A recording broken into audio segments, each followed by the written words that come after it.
I'm going to give you a quick tour of our classroom. It's actually a classroom / toy room. But before we get in there, I thought I'd start with our family rules. It's in our hallway outside of our classroom. It's very important to us that we keep our priorities straight and we have a happy heart and we use kind words to each other. So we review this once in a while as a family, and it's really helped us a lot. I used to be a preschool teacher and own my own daycare, so I have a lot of stuff that I've had to fit into this little teeny room, standard size bedroom. Once you have accumulated that many things, you don't want to get rid of them. So I had to be very creative in how I've stored them. You by no means do you need this many things to homeschool with. I can go over that later. First, we have our reading stamina chart. I found this idea on Instagram from one of the wonderful teachers I follow. And we're working on independent reading times, building that up as he goes. He can read longer and longer by himself without losing his mind. Over here we have our mission statement. It's by the door so we can see it often. Remember why we do this.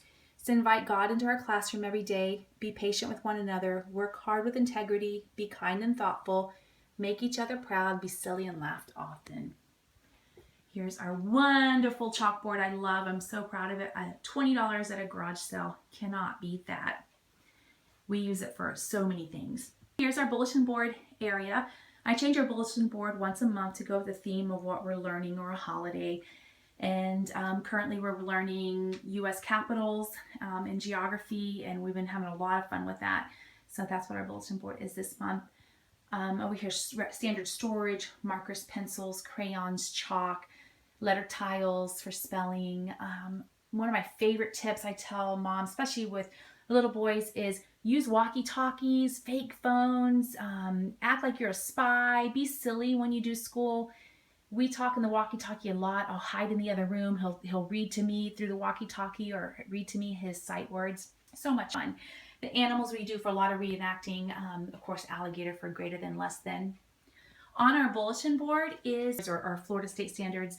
I make sure Grayson learns everything that a public school student learns in the grade and more. So periodically I go through and I check off to make sure we're on task and learning everything we need to be learning. Our clock and Mona Lisa picture, Grayson fell in love with it. We're in Europe and had to have it. Here's storage. We have our globe and extra markers and dry erase markers and letters and sight words. And on the top right is extra curriculum for future use. As I see it on sale or at a thrift store or people give it to me, I save it for upcoming grades. Grayson's currently in first grade, and I have accumulated quite a bit of second grade stuff, so we're almost ready to go. We have our Dr. Seuss section, and then we have our Bible section, and just some science and nature and weather books, and then down here is just some fun books that he has. And then up here on the right is where I keep my lesson plans and last year's portfolio and resources that I use, my planners. I have readers that are age appropriate for Grayson. He's currently in a level 2, almost level 3. And here's a basket that's actually normally on our table, but I'd like to place there activities that we'll be using during the week. Currently, like I said, we're doing state capitals and geography, so I have all of our little games and puzzles and anything geography related and just things I know we're going to be using during the week. I have all IKEA bookshelves in here. Stand it upward in the middle of the room like this. You're going to you can be able to use 2 sides of your bookshelf. You don't normally push your books all the way to the back, so you can use, and I'll go around there in a minute and so you can see the other side. So I get 2 sides of that bookshelf by leaving it in the middle of the room like that. Our desk is from IKEA. We normally have a second chair in there, but my son swiped it. Over here, like I said, I'll go to the back of this bookshelf now. You can see I've got all kinds of fun things stored on here, 2 or 3 little pigs to reenact the story. And then a little Leia School of Excellence. And then here's our closet, which is also jam-packed. There is a rhyme and reason to this mess. Lots of art supplies and manipulatives and just all kinds of tools that we use regularly. More placemats and maps and puzzles and games. We use lots and lots of games. I believe in school being fun. Any way I can throw a game in there, I do. We have our magnet section. And then down below we have just lots of little toys that a little boy would have. Up on top, like I said, I've utilized every bit of space I can. Our house has a ledge in the room, so as toys I swap out, he doesn't use them as frequently, I put up there, as well as little games that you've seen us play, the turkey game, and then over here we had the monster game, the Eats Little Boys, the word monster. So much fun. We have our schedule. I'm going to keep it so mommy can see it regularly to make sure on task. Register, cash register, a must. We love playing store to learn how to add, subtract, and do money. So much fun. We sell and buy everything in his classroom. Up here's just more storage. We have other unit studies I've stored away for future use. Lots and lots of fun little storage there. Like I said, I think mostly this is play. But over here is a fun tip I wanted to share with you. To hang things to get them out of the way, just put a hook. And there's our page covers, frequently used papers, and then like little maps that everybody has from the Dollar Tree. I just put a little hole in them, a little hole punch hole, and I store them so they're out of the way.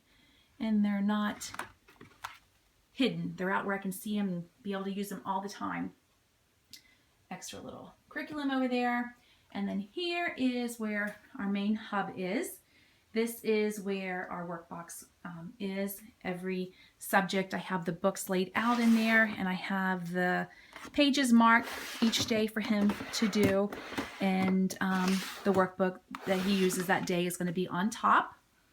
Our radio, we play Christian music in the background the entire day of our classroom day. It really helps our spirits, and it also gets him used to working with noise. Unfortunately, I grew up and was taught where the classroom was silent, and so still to this day I have a hard time reading unless it's very quiet. So I want him to get used to being lots of noise and still being able to do his work and be diligent. Down here, another IKEA bookshelf, and we have over here, we have all of our paper that we use, and then on the top, I used to be a sign language instructor for children, so I have all our sign language curriculum here. Grayson is pretty fluent. And then we have spelling and writing. Lots of fun writing things. Grayson loves to write, and it did not always start out that way. He used to hate to write. But now we have so many fun journals we use, and he's really begun to love writing. Reading, we've been blessed with so many hand-me-downs for full reading curriculums. It's just been a real blessing, and I'm lucky he loves to read too. Down here we have social studies and science and lots of manipulatives and flashcards for that and space. And then we have our math and our math curriculum and our manipulatives and lots of fun little math time and lots of fun little stuff down there. And some little extra rhyming words and bingo and spelling. And we love this Melissa Doug Hangman. Great way to teach them to spell. Learning through play is so much fun. And over here we have our sensory bin stuff. Our calendar, our word wall worm. Highly recommend word wall worm. Every time they learn a new word, he gets to put it on the wall and watch it grow and grow and grow, and kids love to see it grow. Another one of my favorites is a bag holder or a shoe holder on the door. This is where we keep all the manipulatives we use regularly, pom-poms and things we count and sort and contractions and all the fun stuff that you use almost daily. I keep them right there where I can reach them and see them, and it just makes life so much easier. And I've even used behind the door because it is very crowded in here. We keep all of our aprons there and some more posters and counting by 2 squares. And then down here, I've tied a ribbon across the bottom from hook to hook, and it helps hold extra posters that we all have accumulated from Dollar Tree and different pictures and gay boards, and just keeps them in place standing upright so they don't fall over. And that would be the general tour of our classroom, and I hope it's helped you get some storage ideas and a way to make a small space work with a lot of stuff. Thanks for coming to see our classroom.